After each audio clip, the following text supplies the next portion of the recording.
Most people live as if life comes with another draft, another chance, another beginning, another version where they finally get it right. It doesn't. This is the only draft.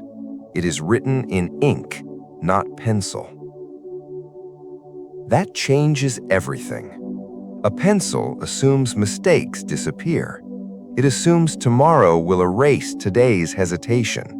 It assumes there will always be another page waiting. Ink makes no such promise. Every decision stays. Every delay stays. Every risk, every excuse, every moment spent waiting for the right time, they all become part of the record. Permanent, visible, impossible to pretend they were never written. That permanence is not meant to create fear. It creates urgency, not reckless urgency, deliberate urgency. The kind that understands every day leaves a mark whether you choose it consciously or not. Every word matters because it cannot be taken back. Every choice matters because it becomes part of who you are. Every action signs another line of the story. This is not a rehearsal. There is no practice life waiting behind this one. No hidden draft where courage arrives earlier. No alternate version where discipline becomes easier. No future copy where all the mistakes are removed before anyone sees them. This is the page. This is the story. It is already being written. Every morning adds another sentence. Every habit adds another paragraph. Every decision writes another chapter. The question has never been whether the story is being written, only whether you are writing it intentionally. Waiting for the real beginning wastes the only beginning you were ever given. Waiting for permission wastes pages that never return. Waiting for certainty fills the book with empty space where action should have been. So write. Write with conviction. Write with responsibility. Write knowing that every line becomes part of the person you leave behind. Do not fear the permanence. Respect it. Because permanence gives every choice its weight, every sacrifice its meaning, every scar its value. The ink is already touching the page. It has been since the day you began. So stop waiting for another draft. There isn't one. Write something worth signing. A single opportunity to matter is not the same as an abundant one. Abundance allows waste. Scarcity does not. One chance to matter means the time spent apologizing for existing was time stolen from the only chance there was. That theft happens quietly, apologizing for taking up space, shrinking to avoid inconvenience, minimizing presence to make everyone else more comfortable. All of it, individually, feels small, reasonable, polite even. Collectively, across enough repetition, it becomes a pattern that consumes the actual chance being protected so carefully by all that shrinking. There is no abundance of chances here to justify that caution. No later opportunity waiting to absorb whatever gets wasted now through unnecessary apology. So the apologizing stops, not replaced by carelessness toward others, replaced by the recognition that existing does not require justification. Every version of this life spent making itself smaller to accommodate discomfort that was never actually threatened was a version spent not mattering as fully as it could have. That trade does not continue. Mattering requires presence, full presence, not the reduced, apologetic version that takes up as little room as possible. One chance, used fully. Not one chance, mostly wasted, apologizing for having been taken at all. A reset button implies a version of every decision that can be tried again if the first attempt fails. That button does not exist here. Every decision counts because none of them come with a second copy waiting behind them. This is the actual weight most decisions get made without acknowledging directly. The comfortable assumption, rarely examined, that if this particular choice does not work out, another opportunity to choose differently will eventually arrive. Sometimes that assumption holds. Many decisions do get revisited, adjusted, corrected over time. But the larger decisions, the ones that shape years rather than moments, those rarely offer a genuine reset. What gets built from them compounds, whether the initial decision was strong or weak. Recognizing that removes the safety net most decision-making quietly depends on. No reset available means the decision actually matters the first time, not theoretically, practically. That weight is uncomfortable. It is also accurate.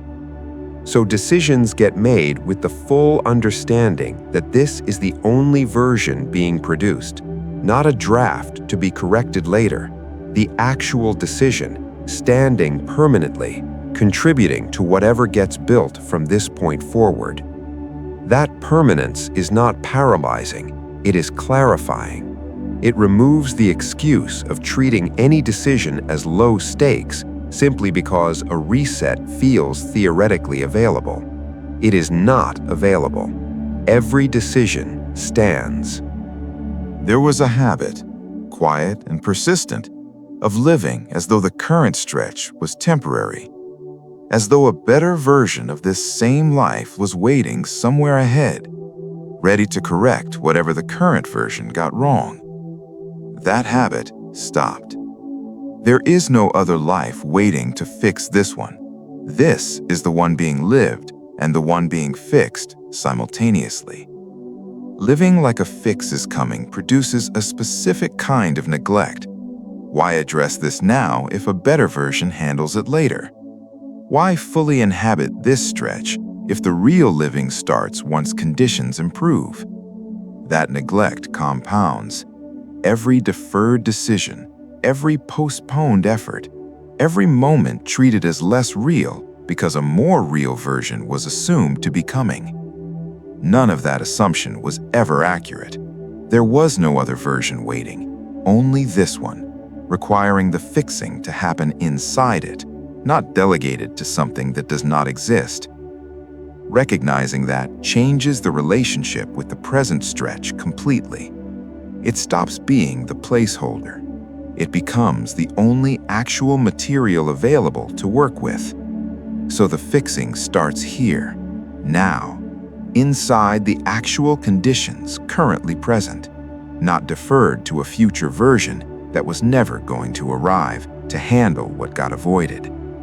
This life gets lived and repaired at the same time because there was never a second one being held in reserve. Something owned outright behaves differently than something borrowed. Something borrowed gets treated carefully but distantly because it belongs to someone else and eventually returns. Something owned outright is the actual asset, complete, non-transferable, the only version that exists. One life is not a weight carried, it is the only currency ever actually held. Currency gets spent, deliberately or carelessly, but always spent one way or another, regardless of the intention behind the spending. Recognizing this life as currency rather than burden changes the posture toward it entirely. A burden gets endured, currency gets used. That distinction matters because burdens produce a passive relationship, something to survive rather than something to spend deliberately towards something worth having. Currency demands decisions: what gets purchased with it, what gets wasted through careless spending, what gets saved without ever actually getting used, which is its own kind of waste. This life, understood as currency rather than weight, requires the same deliberate handling any valuable resource requires, not hoarded out of fear of spending it wrong, not thrown away carelessly either, spent deliberately on what it was actually meant to purchase. That is the actual relationship being adopted here, not endurance, investment. The only currency ever actually owned, put towards something that justifies having spent it at all. Fear of death gets discussed constantly, treated as the natural response to mortality, the thing everyone eventually has to make peace with somehow. That fear was never actually the concern here. What gets feared is not death itself. It is the specific waste of time that death makes permanent.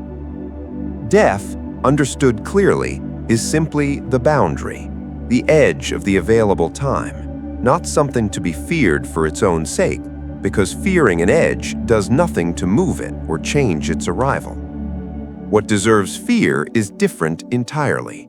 The specific hours spent on nothing, inside a stretch of time that has a boundary and does not extend based on how much of it got used well. Every hour wasted is not recoverable once the boundary arrives. That is what death actually confirms, not an abstract threat, a concrete deadline that makes every wasted hour permanently wasted. Understanding that clearly changes the relationship with time immediately, not dread of the eventual boundary, urgency about everything happening before it. That urgency is not anxiety, it is accurate accounting. The boundary exists, it is not negotiable, and everything inside it either gets used or gets permanently lost, with no mechanism for retrieving it afterward. So the fear reorganizes itself completely, not fear of the edge, fear of arriving at the edge having wasted what was available before reaching it. That fear produces something useful, motion, immediate deliberate motion toward using what remains rather than wasting more of it worrying about the boundary itself. There is only one body available for this, one set of lungs, one nervous system experiencing everything that gets experienced, one chance for all of it to actually happen. Treating that as practice was the mistake. This was never practice. It was always the actual event, mistakenly treated as a rehearsal. Practice allows for lower stakes, for treating attempts as disposable, correctable, revisable before the real performance begins. That framing does not apply here. There is no real performance waiting after this one concludes. This is the performance, happening now in this specific body, breathing this specific breath, experiencing exactly this moment as it occurs. Recognizing that stops the deferral that practice thinking always produces. No more treating effort as low stakes because a better attempt is assumed to be coming. No more holding back energy or commitment because the real thing has not started yet. The real thing already started. It has been happening the entire time this got treated like a warm-up. So the treatment changes now. Full commitment, full presence, because the only body, the only breath, the only shot available is the one currently in use, right now, not the one being saved for some future real attempt. There is no future real attempt. This is it. Regret accumulates quietly, one decision at a time. Each one small on its own, but building into something significant across enough repetition. And in a life with only one version, every regret accumulated stays permanently. One life means every regret is permanent.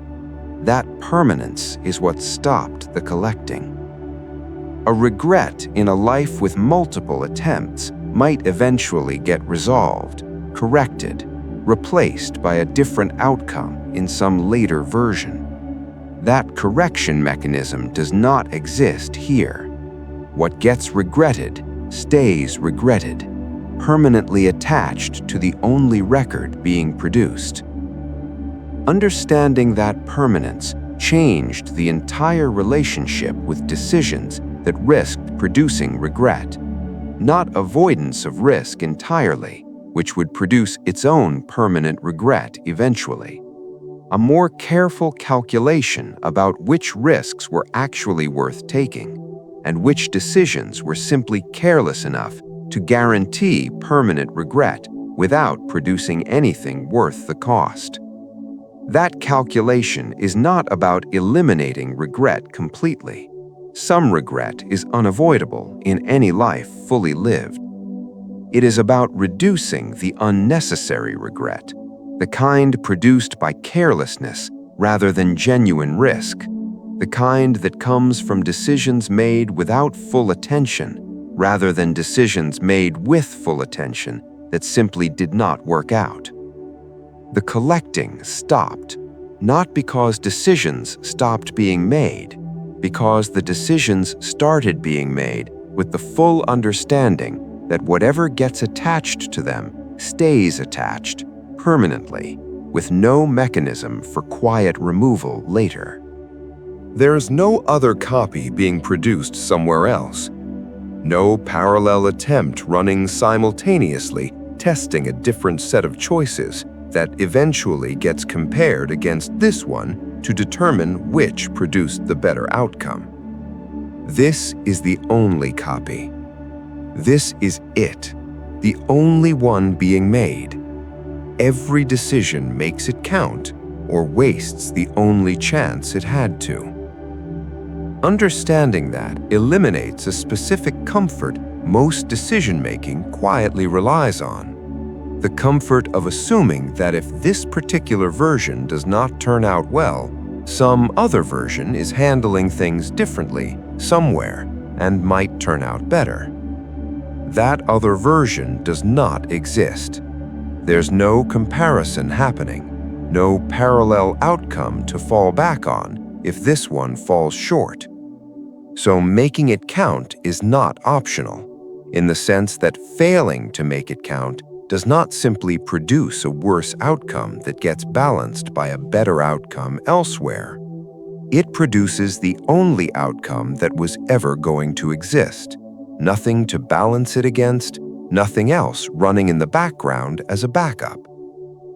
That singularity changes the weight of every decision immediately. Not paralyzing weight, clarifying weight. Every choice contributes directly to the only actual result being produced. No hedge available, no other attempt absorbing whatever this attempt fails to accomplish. Making it count, therefore, is the only strategy that makes sense once the singularity of this life is actually understood clearly, rather than intellectually acknowledged and then quietly ignored in daily decision-making. Wasted years accumulate the same way regrets do, quietly, incrementally, rarely noticed in the moment they are actually being wasted. And there is no rescue coming for them. No second chance arrives to retroactively recover what already passed unused. This is uncomfortable to sit with directly. The comfortable assumption, common and rarely examined, is that time wasted now gets somehow compensated for later. That eventually there will be room to make up for whatever got lost during the wasted stretch. That compensation does not arrive. Time does not refund itself. What passed unused stays unused permanently, regardless of how much urgency eventually develops about using what remains. Living like the clock is real means accepting that discomfort directly, rather than deferring it through the comfortable fiction of eventual rescue. The clock is real. It has been running the entire time, regardless of whether that reality got acknowledged or ignored during any specific stretch. So the urgency starts now, not because panic is useful, but because accurate accounting of the actual situation demands it. What remains is what remains, nothing more. No second chance arriving to recover what the clock already claimed. That accurate accounting produces motion, immediate, deliberate motion toward using what is left, rather than continuing to operate as though rescue remains a viable strategy. It does not. The clock is real. It has always been real. There is one chance available here. One name attached to whatever gets built with it.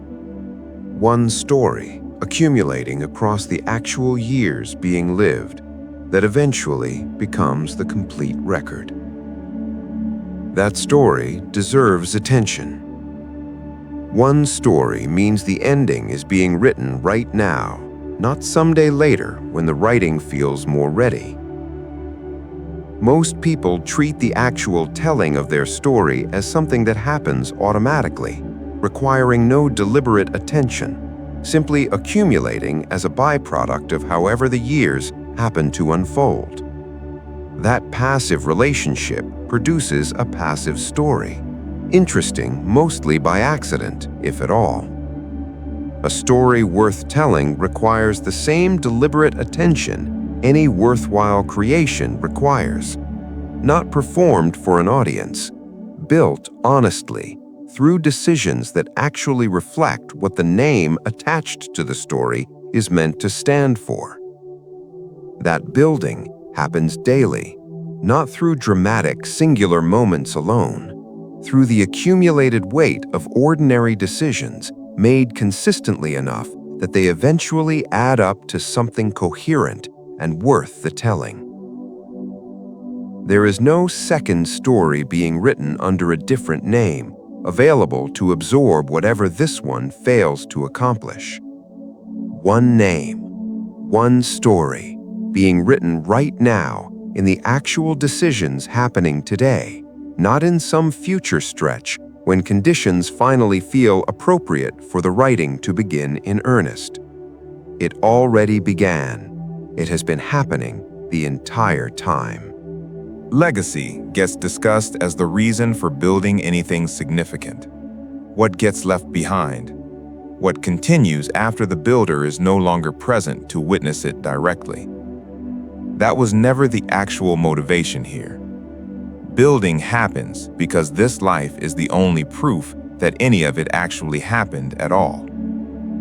Legacy focuses on what remains after departure. This focuses on something more immediate.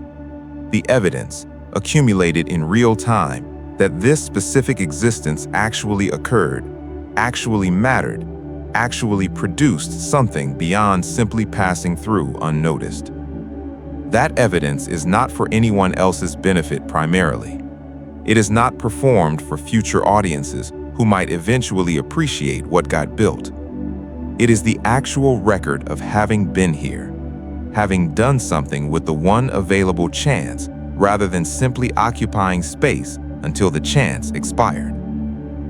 Building toward legacy assumes an audience that outlives the builder, watching and evaluating from some future vantage point. Building as proof of existence requires no such audience. It only requires the building itself, happening now as the direct evidence that this specific life, with this specific name attached to it, was not simply spent doing nothing worth noting. That distinction matters because it removes the dependency on future recognition. The proof exists the moment the building happens, not later when someone else eventually acknowledges it. Now, in the actual act of having built something, real with the only chance available to build it. Urgency gets treated like an unfortunate condition, something to be managed, reduced, ideally eliminated in favor of a calmer relationship with time. That treatment misses what urgency is actually protecting against. Comfort is available only to people who mistakenly believe more time is coming than actually is. Urgency, understood accurately, is not anxiety. It is the correct emotional response to an accurate understanding of how limited the available time actually is. Comfort, by contrast, requires a specific miscalculation. The assumption, rarely examined directly, that there is more room than there actually is, more time to correct course later, more opportunities waiting beyond the ones currently available. That miscalculation produces the relaxed posture comfort requires. It also produces the specific waste that comes from treating limited time as though it were unlimited. Urgency corrects that miscalculation. It refuses the comfortable fiction, replacing it with an accurate accounting of exactly how much time remains and exactly how much of it has already passed. That accuracy is uncomfortable. It is the only foundation from which decisions can be made that actually reflect the real situation rather than the comfortable fiction about it. So, urgency stays, not as anxiety, not as panic, but as the accurate emotional response to an accurately understood set of conditions. Comfort belongs to those still operating under the miscalculation. This operates under the correction instead. Permission was being waited for a long stretch. Permission to actually begin, to actually commit, to actually treat this life as the real one, rather than the preliminary version leading up to some more legitimate future starting point. That permission was never coming. Waiting for permission that was never coming was the same as postponing the only life available. No external authority exists to grant that permission. No moment arrives that announces itself as the official starting point, distinguishable from every other moment that came before it. Every moment spent waiting for that announcement was a moment of the actual life passing, unused, while the waiting continued. That waiting stopped. Not because permission finally arrived, because the entire premise of needing it got recognized as false. There was no gatekeeper, no authority holding back the starting signal until sufficient readiness had been demonstrated. The life had already started. It started at the beginning without asking permission first, and it had been running the entire time the waiting was happening. So the postponement ended immediately.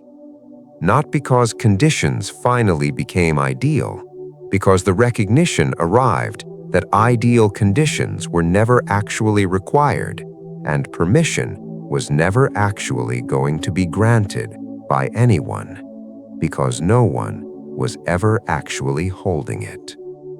A rehearsal implies something more significant follows. A performance where the stakes are real, the audience is present, and the version being rehearsed finally gets replaced by the version that actually counts. That framing does not apply here. There is no better performance waiting after this one. This is the performance, the only one that counts. Living as though this is rehearsal produces a specific kind of holding back, energy conserved for the real performance, full commitment withheld because the current stretch does not yet feel like the one that actually matters. That holding back wastes the only performance actually happening. There is no curtain rising later on something more real, no second version where the actual stakes finally apply. This is the stakes, happening now, in whatever is currently being lived, regardless of whether it feels significant enough to deserve full commitment. Recognizing that removes the excuse rehearsal thinking always provides. No more holding back until conditions feel more legitimate. No more treating current effort as practice for something more real that comes later. The current effort is the real thing. It has always been the real thing. Every moment treated as rehearsal was a moment of the actual performance happening without receiving the full commitment it deserved. That changes now. Full commitment to the only performance that was ever actually running. Waiting made sense if the wait was leading towards something, a payoff, a confirmation that the patience was worth what it cost. One chance means proving the wait was worth it is the only point of having waited at all. The blade gets sharpened during a wait, prepared, held ready for the moment it actually gets used. A blade sharpened and never used produces nothing. The preparation, however careful, means nothing if it never gets applied to what it was prepared for. That is the risk in any extended period of waiting. Preparation without application produces only the appearance of readiness, never the actual proof of it. So the wait, whatever it cost, whatever patience it required, needs to be justified by what happens once the waiting ends. Not the waiting itself as the achievement, the application of everything built during the waiting, applied fully once the moment for application actually arrives. That application is happening now. The one chance, the one blade, prepared across however long the preparation took, finally being used for exactly what it was sharpened for. Proving the wait was worth it does not happen through further waiting. It happens through the use, immediate and complete, of everything the waiting was meant to prepare.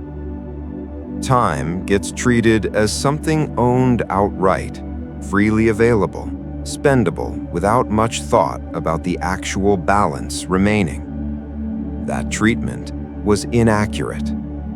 Every hour is already borrowed. None of it was ever owned outright to begin with. Borrowed things get used differently than owned things. Borrowed things carry an awareness that they must eventually be returned, that the use of them is temporary, conditional, bounded by a timeline not fully controlled by whoever is currently using them. That awareness produces a specific kind of attention, not casual, not careless, deliberate, because the borrowing itself carries a responsibility that ownership does not require in the same way.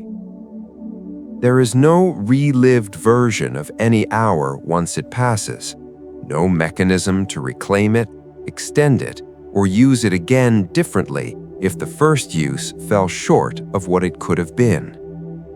Living with that understanding fully changes the relationship with every hour currently available. Not owned, to be spent carelessly with the assumption of infinite reserve. Borrowed, to be used deliberately with the understanding that the balance is finite and already decreasing regardless of how it gets used.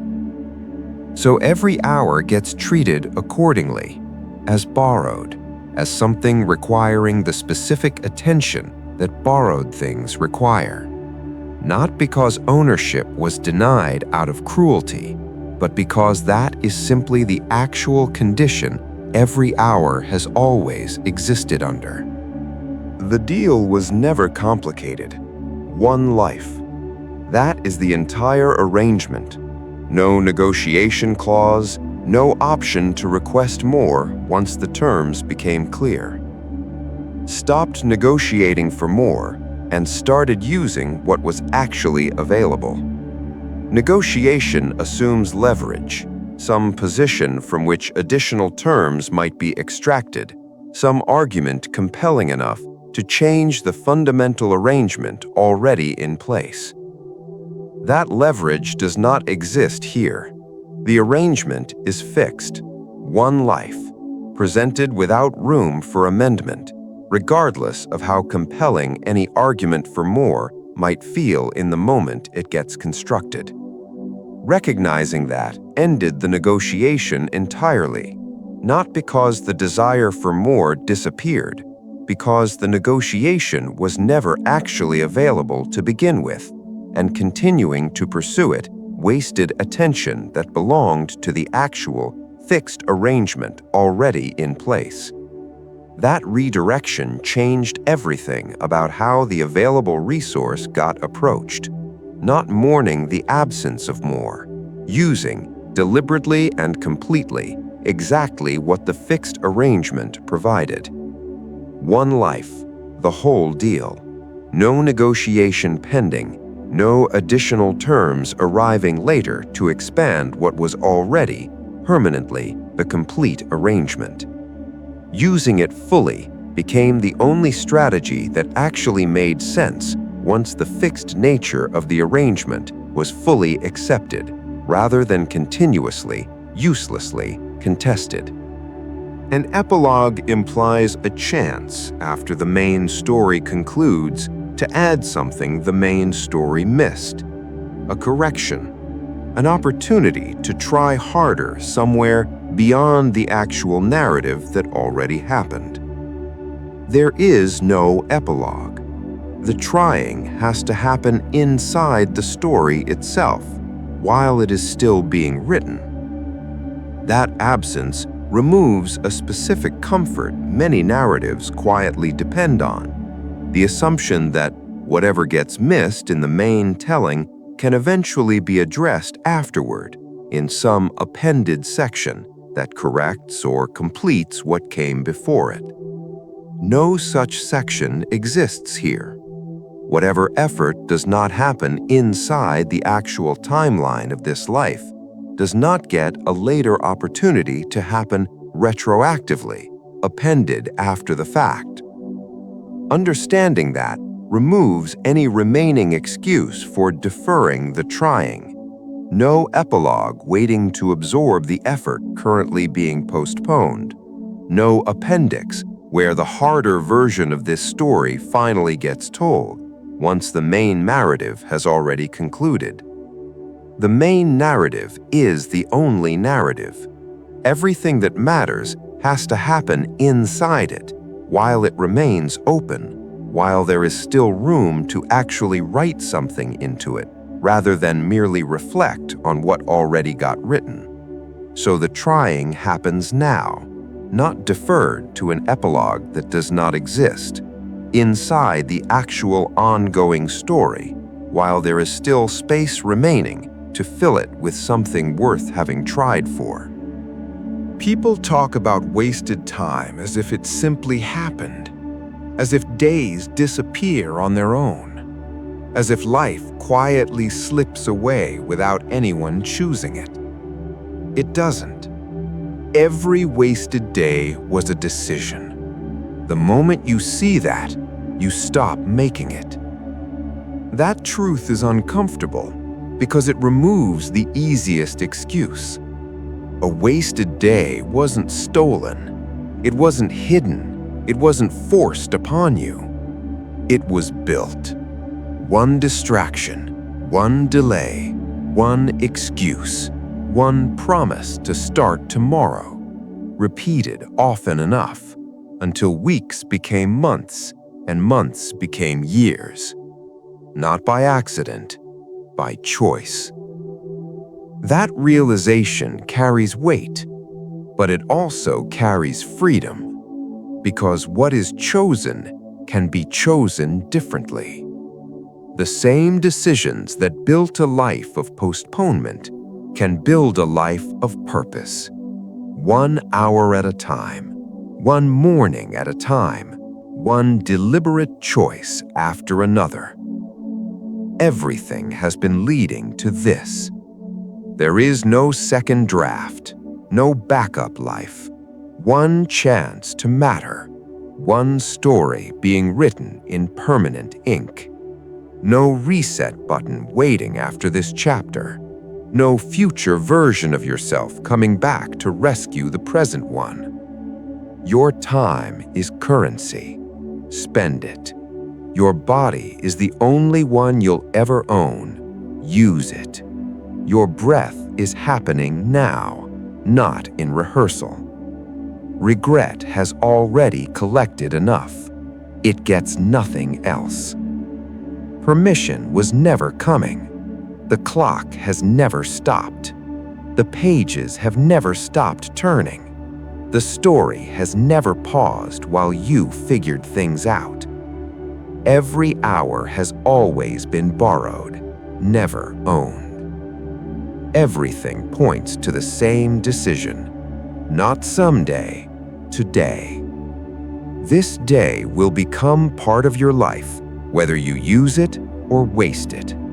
Choose which version gets written. Then make the same choice tomorrow and the day after that, until discipline becomes your default.